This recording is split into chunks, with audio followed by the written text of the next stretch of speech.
Salut YouTube. Bon, aujourd'hui, nouvelle vidéo. J'avais fait une vidéo il y a un petit moment où je vous disais comment c'est possible de vivre avec 500 € par mois. Ça a créé beaucoup de débats. Donc, je vous ai montré que c'est possible en additionnant les dépenses que vous allez avoir mensuellement. Mais il y a une chose auquel j'avais pas parlé, c'est en fait le quotidien de quelqu'un qui va vivre en Thaïlande avec un petit budget et plus précisément dans des grandes villes. Donc aujourd'hui, vous allez me suivre dans une vie au quotidien avec quelqu'un qui a un budget restreint. Donc je dis 500 € parce que c'est un chiffre choc, mais ça peut être entre 500 et 800 €. Voilà, on est sur un petit budget. Mais avant de continuer cette vidéo, je voulais vous présenter la meilleure solution que je connaisse pour avoir Internet presque partout dans le monde. C'est Ubiggy. Et franchement, c'est le cheat code pour éviter leur forfait, mais aussi pour ne pas faire la queue à l'aéroport quand vous voulez acheter une carte SIM locale. C'est ultra simple. Il suffit de télécharger l'application, choisir dans le pays auquel vous avez besoin d'Internet, vous avez besoin de la data. Vous choisissez le nombre de gigas dont vous avez besoin et ça y est, vous êtes connecté à Internet. Et en plus, avec Ubiggy, on peut télécharger un forfait sans Wi-Fi et en ayant même fini son forfait actuel. Le gros avantage d'Ubiggy, c'est qu'en fait, vous avez une eSIM, vous l'installez qu'une seule fois et vous rechargez à la carte directement sur l'application. Pas besoin de galérer à scanner un QR code à chaque nouvel achat comme ce que proposent d'autres fournisseurs d'eSIM. C'est parfait, surtout si vous voyagez dans plusieurs pays. Vous ajustez vos forfaits selon vos besoins, c'est sans engagement et surtout à la carte. Et avec mon code Phalangue, vous disposez de 10% de réduction. Bien entendu, c'est disponible sur iOS et Android. Je vous mets le lien dans la description. Et un grand merci encore une fois à Ubiggy de sponsoriser la chaîne depuis le début de l'année. Bon, alors fin de cette petite pub, quand vous allez vivre ici avec peu de moyens, vous n'allez pas aller tous les matins dans un super café, prendre un super croissant, dans un endroit très stylé. Non, il y a deux solutions, je vais vous les montrer. La première, c'est de prendre un café ici, au 7-Eleven.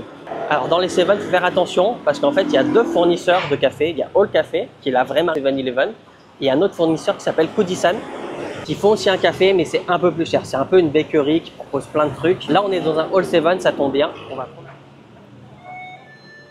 สวัสดีครับขอเอสเปรสโซ่เย็นไม่หวานไม่หวานครับแก้วเล็กก็ใหญ่พี่แก้วเล็กครับแก้วใหญ่5 บาทแก้วเล็กครับหวานปกติเลยนะครับไม่หวานเลยครับไม่หวานเลยนะครับมันต่างกันแค่5 บาทเองนะไม่เป็นไรกินน้อยครับครับใจทูโมเนียครับ Allez, paf, j'achète. Putain, je suis blindé. เอาช็อกโกแลตด้วยไหม1 แถม 1 ไม่เป็นไรครับ Ça, c'est quand vous avez un petit peu d'argent, vous allez peut-être pas pouvoir prendre un café comme ça tous les jours, même si c'est pas cher, hein. On a vu, c'est 35 bahts. Mais si vous avez un petit budget, il y a de fortes chances que vous devez passer par là. Donc, c'est des sachets solubles, je crois que c'est ça qu'on appelle. Vous mettez une dosette avec de l'eau chaude afin d'avoir votre café.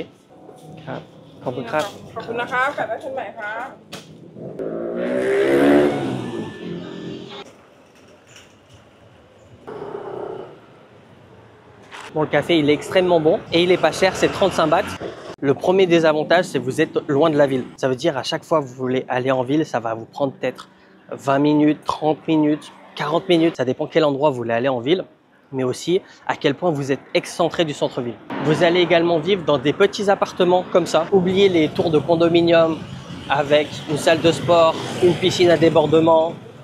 Vous allez vivre dans des petits appartements comme ça, auxquels vous allez payer pas cher, mais vous aurez très peu de choses. En général, ça va compter entre 3500. Vous allez avoir la clim, mais le problème, c'est quand vous êtes à petit budget, vous allez peut-être pas mettre la clim tout le temps parce que l'électricité, ça coûte très cher. Surtout dans ce genre d'appartement auquel vous payez pas le prix de l'électricité au prix comptant. Vous payez 1 ou 2 bahts par unité plus cher. Donc vous allez vivre chez vous avec un ventilo. C'est une toute petite chambre. Vous n'allez pas squatter chez vous. Au contraire, vous allez vouloir que sortir, profiter, avoir de l'air et ne pas être enfermé. Ensuite, si vous avez soif, pour chez vous, vous n'allez pas à chaque fois aller au 7, acheter une bouteille à une dizaine de bahts pour avoir 1,5 litre. Non, une fois que les bouteilles sont finies, en fait, vous allez les remplir dans des machines à 1 baht. C'est ce genre de machine que je vous disais. Donc, vous mettez une caisse ici et l'eau coule ici, tout simplement. Si vous vivez en Thaïlande à petit budget, il y a de fortes chances que vous avez une limite journalière à ne pas dépasser. Et donc, à cause de ça, vous pourrez peut-être pas vous faire plaisir. Même pour des choses simples, hein, au 7-Eleven, vous n'allez pas tout le temps pouvoir y aller pour acheter, je sais pas, un soda et acheter des gâteaux. Vous allez me dire, c'est pas plus mal, ça vous évite de manger des cochonneries. Mais voilà, c'est une chose à prendre en compte. Ne croyez pas que vivre en Thaïlande avec un petit budget, vous allez faire tout ce que vous voulez. Parce que mine de rien, très rapidement, acheter un gâteau à 10 bahts par là, un soda à 15 bahts ici, etc. Vous risquez d'exploser votre budget. Une autre chose, ça va être l'alcool. Encore une fois, c'est peut-être pas plus mal, mais ça va être difficile pour vous de sortir dans des soirées déjà. Première chose. Ça va créer un autre problème auquel j'en reparlerai plus tard. Mais ça va être aussi difficile à vous d'aller pareil, encore une fois, à acheter au Seven, acheter de l'alcool, que ce soit des bières, etc. Votre budget va vite être limité, voire même impossible. Sérieusement, que ce soit les bières ou autre chose, en Thaïlande, ça coûte extrêmement cher. Extrêmement cher, faut doser un petit peu les choses. Mais c'est des choses qui coûtent le plus cher. Ça coûte plus cher d'acheter de l'alcool que de manger un plat normal. Donc en ayant un petit budget, votre choix il va vite être fait entre manger ou boire un verre. Parlons de manger, il est bientôt midi. Donc on va trouver un truc à manger, un petit boui-boui comme les gens disent, quelque chose de pas cher parce que notre budget, il n'est pas illimité. Et d'ailleurs en attendant que je trouve un restaurant, vous allez voir que vivre en Thaïlande avec un petit budget, pour se déplacer, vous n'avez pas 100 000 solutions. Déjà oubliez les taxis, c'est extrêmement cher. Les grabs aussi bien sûr. Les motorbike taxis à la rigueur pour des petits trajets, vous pourrez en faire de temps en temps. Et encore même ça, c'est pas vraiment conseillé si vous avez un petit budget parce que c'est un gouffre financier, votre argent va y passer. Pour vous déplacer, donc il vous reste pas beaucoup de solutions. Soit vous marchez, comme je fais actuellement, soit vous prenez des bus Thaï, mais vous allez perdre beaucoup de temps dans le transport entre l'attente, les changements, etc. Soit une autre solution, c'est d'investir une moto, quelque chose du genre un Scoopy ou un Click ou un Honda Wave, ce genre de moto. D'ailleurs, il y en a justement là. Et ça sera sûrement votre meilleur investissement pour vous déplacer parce que sinon, comme je vous disais, vous allez perdre beaucoup d'argent pour vous déplacer à droite à gauche. Bon, j'ai trouvé un endroit où manger.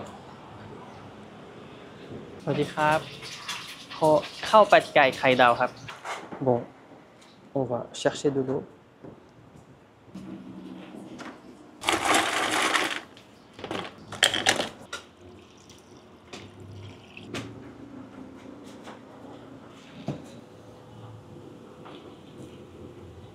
Donc voilà, si vous venez en Thaïlande à un petit budget, vous allez essentiellement manger dans ce genre d'endroit. Donc c'est des petits boui auxquels vous pouvez manger un peu tous les plats en fait. On verra combien ça coûte, mais il y en a pour environ 40-50 bahts un plat classique. Là j'ai rajouté un œuf. Un œuf normalement c'est 10 bahts supplémentaires. Donc je devrais être entre 50 et 60 bahts. Et toujours concernant la nourriture, donc vous allez manger essentiellement dans ce genre d'endroit. Alors vous allez pouvoir peut-être cuisiner 2-3 choses chez vous, mais déjà en général dans le genre d'appartement, cuisiner est interdit, même si la plupart des gens cuisinent, mais c'est plus une cuisine d'appoint. Voilà, ils vont pas faire des plats très élaborés. Vous allez pouvoir faire revenir du poulet à la poêle, faire des pâtes, et c'est à peu près tout ce que vous allez pouvoir faire. Et je viens de penser, mais il y a également la lessive. Vous n'allez pas non plus avoir une machine à laver dans votre chambre, parce que votre chambre elle est trop petite. Vous allez donc soit laver vos vêtements en bas avec des pièces de 10 bahts, avec des vieilles machines pas forcément très bien entretenues, soit vous allez les laver vous-même à la bassine, à la main. Donc c'est des choses à prendre en compte. Si vous voulez vivre en Thaïlande à un petit budget, fini des gens qui font tout pour vous. Ça sera à vous de faire les corvées. Aujourd'hui en tout cas ça a l'air appétissant. Regardez-moi ça. Il est extrêmement bien rempli en termes de riz. On va goûter ça. Non, il est bon. Et surtout, il est bien garni. Normalement, j'aurais plus faim avant soir. Parce que comme je vous disais, avec un petit budget, vous n'allez pas pouvoir grignoter à l'infini, encore moins des trucs chers. Donc là, je vous ai parlé des choses classiques et auxquelles peut-être vous avez du mal à imaginer au quotidien comment ça peut être pesant.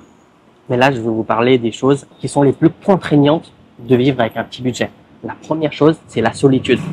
En fait, peut-être vous vous en rendez pas compte parce que vous venez en Thaïlande en vacances, ou alors vous êtes resté 3 mois, 6 mois, mais sur des années, sur le long terme, la solitude, ça peut être un problème. Donc là, je vais vous parler de la solitude en termes amitié, pas en termes amour, auquel je reparlerai plus tard. En fait, vivre avec un petit budget, ça veut dire que vous allez limiter les rencontres. Déjà, où est-ce qu'on rencontre des gens? En général, ça peut être des activités ou alors des soirées. Mais n'oubliez pas qu'avec un petit budget, vous n'allez pas faire extrêmement d'activités ou extrêmement de soirées. Donc déjà, c'est la première chose. Les possibilités de rencontrer quelqu'un vont être restreintes. Le second point, c'est potentiellement que vous allez rencontrer quelqu'un qui est en vacances. Donc vous allez squatter avec lui, le voir régulièrement pendant une petite période, 1 mois, 3 mois, peu importe, pendant ses vacances. Et puis après, quand il sera parti, il va falloir tout recommencer à zéro. Donc vous allez de nouveau vous retrouver seul jusqu'à vous rencontrer quelqu'un qui possiblement lui-même sera en vacances et vous allez recommencer ça de façon récurrente. Et ça peut être un problème. Donc déjà, c'est un premier point de solitude. Mais le deuxième point, et ça c'est le plus important, c'est qu'en fait, les gens, quand vous les voyez, à part si vous êtes très proches, ils vont rarement vous dire « Ah bah bien, on se pose en bas de chez moi, on se pose devant le Seven et on se voit, on se discute. » Non, les gens, quand ils vont vous proposer de vous revoir, ils vont vous proposer des activités parce que ça fait passer le temps, c'est plus amusant. Mais le problème, c'est que ces activités, elles coûtent cher. Et il y a des gens qui veulent vouloir suivre le train de vie d'un de leurs amis. Ils voient leur économie fondre parce que ils vont sortir dans un bar par ici, ils vont aller en boîte ici, ils vont faire du foot dans un endroit spécial là, ils vont aller dans un rooftop ici. C'est 500 bahts, 1000 bahts qui vont partir régulièrement et à la fin vous allez vider votre compte. Donc c'est ce point là qui fait que vous allez rencontrer la solitude, parce que vous allez avoir du mal à faire de nouvelles rencontres et aussi vous risquez d'avoir du mal à participer aux activités de la personne que vous avez rencontrée, parce que cette personne-là a un budget plus conséquent, il a peut-être 1000, 1200, 2000 $, peu importe, c'est pas du tout votre budget et vous pourrez pas le suivre. Vous allez donc refuser ses invitations et au bout d'un moment, le mec il va se dire attends, mais à chaque fois que je l'invite, il refuse, c'est en fait il veut pas me voir, il sait pas que vous avez un petit budget, vous l'avez peut-être pas expliqué. Le second point, ça va être la santé. Alors j'en ai déjà parlé dans l'autre vidéo justement, vous avez des assurances pas chères. Bien sûr, ça dépend de votre profil. Et en général, les assurances pas chères, ça va vous couvrir seulement si vous êtes hospitalisé. Donc, si vous passez plus d'une nuit à l'hôpital. Donc, c'est extrêmement bien pour des graves accidents. Mais pour un quotidien, c'est problématique. Parce que si, par exemple, vous avez mal à la gorge, vous avez de la fièvre ou quoi, au bout d'un moment, il va falloir voir un médecin. Et c'est pas gratuit, c'est un budget. Donc, si vous connaissez bien la Thaïlande, vous savez que c'est possible de se soigner pour pas beaucoup d'argent, dans les hôpitaux publics notamment. Mais si vous la connaissez mal, vous allez vous retrouver dans des hôpitaux internationaux du style Bangkok Hospital. Vous allez finir avec une note à 4000 bahts pour soigner un rhume. Ou bien vous allez aller dans des cliniques et vous allez payer peut-être 1000 bahts pour la même chose, pour un rhume. Mais si vous connaissez la Thaïlande, vous savez qu'il faut aller dans un hôpital public et vous allez avoir une note peut-être au bout de 200-300 bahts, ça dépend de ce que vous avez. Mais voilà, ce sera pas cher. Mine de rien, si vous avez un budget serré, 200-300 bahts pour voir un médecin, ça peut être handicapant si vous êtes justement à 100-200 bahts près pour votre budget mensuel. Encore ça, c'est juste si vous avez un petit truc, mais si vous avez quelque chose de plus grave, vous allez peut-être avoir des notes justement à 4000, 5000 bahts parce que vous avez fait une radio, vous avez un nettoyage à faire tous les jours pendant une semaine, enfin bref, il y a plein de choses qui fait que votre budget, il peut exploser parce qu'il y a une chose auquel vous oubliez, vous dites peut-être, oui, mais les Thaïs qui gagnent 12 000 bahts par mois, ils arrivent à se soigner. Mais les Thaïs qui gagnent 12 000 bahts par mois, ils payent pas l'hôpital. En fait, ils ont soit l'accès à la sécurité sociale, comme moi j'ai travaillé en Thaïlande, donc là tu payes pas quand tu vois un médecin, presque tout est remboursé. En fait, les mêmes choses sont remboursées en Thaïlande pour ceux qui ont la sécurité sociale que les choses que vous avez remboursées en France avec cette même sécu. Donc déjà, ils payent pas pour ça. Et admettons même qu'ils cotisent pas à la sécurité sociale, ils ont ce qu'on appelle le Sit Samsip Back. C'est l'équivalent de la CMU, c'est Coverage Universal. Donc pareil, en fait, quand ils vont à l'hôpital, ils vont rien payer ou presque rien. Mais vous qui ne travaillez pas en Thaïlande, qui bénéficiez pas de la sécurité sociale, qui est pas Thaï, vous allez devoir payer. Paf, j'achète. Bon, j'en ai pour 60 bahts que je m'en doutais. Donc l'autre point auquel je voulais parler qui va être important, auquel ça va vraiment être les mauvais côtés de vivre en Thaïlande avec un petit budget, ça va être au niveau des amours. Donc forcément, il y a un fort stéréotype qui existe, qui a des côtés vrais et des côtés pas vrais. C'est qu'en général, les étrangers, les Européens, ils sont riches, tous riches. Et ça, ce stéréotype, il est ancré. D'un côté, si on a un salaire à 1500 € comparé à leur salaire et qu'on puisse partir en vacances à l'autre bout du monde, ne pas travailler pendant un mois, on est un petit peu riche dans un sens. Mais bon, pareil, c'est pas le sujet de cette vidéo. Mais la chose, c'est si vous venez en Thaïlande avec un petit budget, 500, 800 €, peu importe, et que les gens se stéréotypent en vous parce que vous êtes étranger, ça peut vous causer problème. Si vous rencontrez quelqu'un, elle va se mettre avec vous. Et il y a plusieurs cas de figure. Le premier, c'est vous allez payer beaucoup de choses pour lui faire plaisir et aussi parce que ça vous fait plaisir, mais vous allez tomber dans le rouge, puiser vos économies jusqu'à ne plus avoir rien du tout. Donc déjà, ça peut être un premier problème. Le second problème, c'est que peut-être au début, vous lui payez des choses, vous lui payez à manger, vous lui achetez un cadeau, etc. Et puis d'un coup, vous commencez à lui dire non et elle comprend pas parce qu'elle sait pas votre budget, vous n'en avez peut-être pas parlé.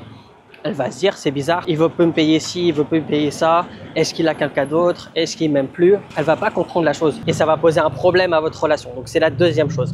Et la troisième chose, c'est tout simplement quand vous n'avez pas d'argent, vous pouvez faire aucune activité et vous pouvez rien lui offrir. En fait, cette personne va pas vouloir se mettre avec vous parce que justement, vous avez rien à lui apporter. Vous êtes aussi pauvre qu'elle ou alors vous avez un tout petit peu plus d'argent, mais elle pense qu'elle mérite mieux. Donc ça va faire basculer un point positif quand vous allez rencontrer quelqu'un, qu'elle va savoir votre vrai budget, votre vrai train de vie et ce que vous pouvez lui apporter et pas lui apporter.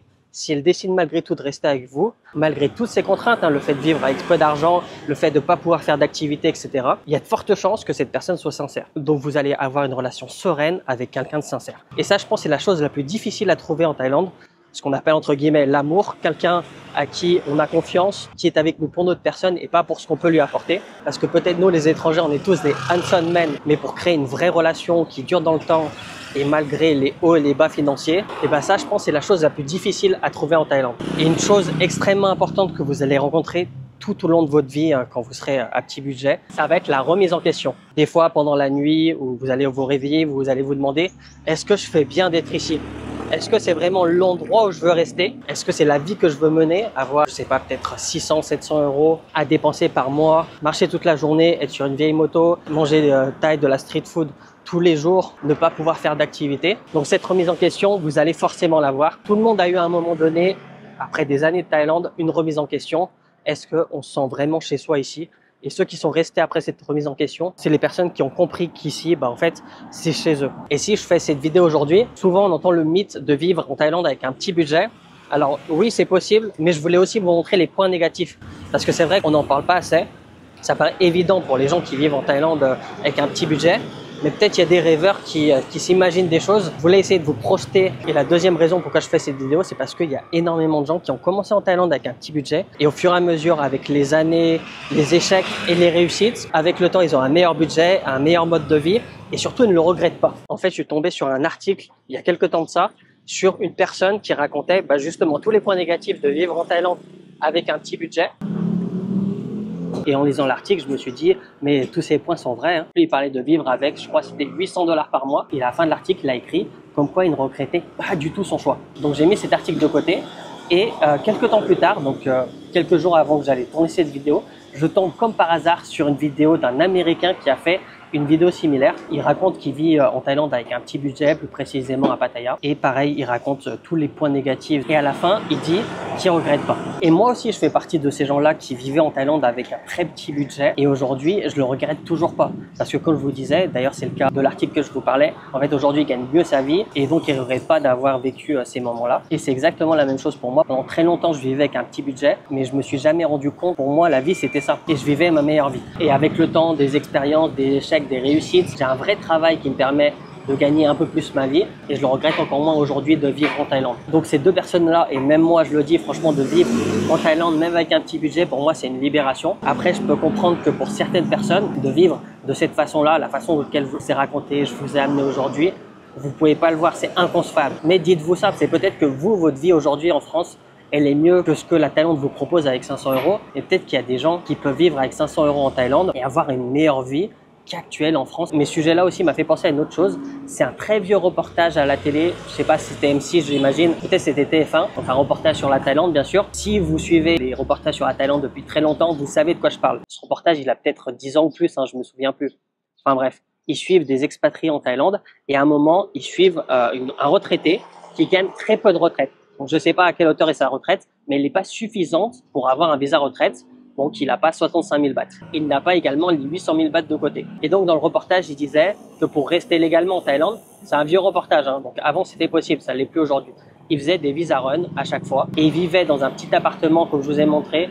De mémoire, je crois que c'est Chiang Mai, mais je suis pas sûr. Et malgré tout, le fait de vivre à petit budget, le fait d'être âgé, de faire des visa run et d'être dans cette précarité, il disait qu'il regrette en rien son choix de vivre de cette façon-là. Donc, encore une fois, l'important, c'est pas combien on dépense, combien on a besoin pour vivre, mais vraiment de quoi on a besoin pour être heureux là où on est. Donc si vous voyez de quel reportage je parle, s'il vous plaît, alors on peut pas mettre des liens dans les commentaires, je préfère vous avertir, donc ne mettez pas le lien, mais écrivez-moi l'émission, la date, comment je peux le retrouver, parce que j'aimerais bien revoir ce reportage. Et aussi ça me fait penser, j'ai également 2 personnes très actives sur ma chaîne, qui commentent régulièrement les vidéos. S'ils veulent partager leur expérience en commentaire, ils le diront. Ils vivent avec très peu de dépenses. Alors c'est vrai que je l'ai pas dit, mais peu dépenser, ça veut pas dire qu'on n'a rien. Peu dépenser, ça veut simplement dire qu'ils ont besoin de peu pour être heureux et pour vivre. Simplement ça. Enfin bref, si ces personnes veulent confirmer une nouvelle fois ce que je raconte, parce que je crois qu'ils avaient déjà commenté sur ma vidéo de vivre en Thaïlande avec 500 €. En tout cas, on arrive à la fin de cette vidéo. Dites-moi en commentaire ce que vous en avez pensé. Quel est le budget minimal pour vous? Parce que c'est personnel, un budget minimal pour pouvoir vivre en Thaïlande. N'oubliez pas de vous abonner, c'est pas déjà fait. Je remercie encore une fois Ubigui de sponsoriser cette vidéo. Donc encore une fois, si vous voyagez, surtout dans plusieurs pays, c'est très utile. Utilisez mon code promo Phalangue, vous avez 10% de réduction. Et c'est également un autre moyen de soutenir la chaîne. Merci également à tous les tipeurs. Et moi, je vous dis à la prochaine.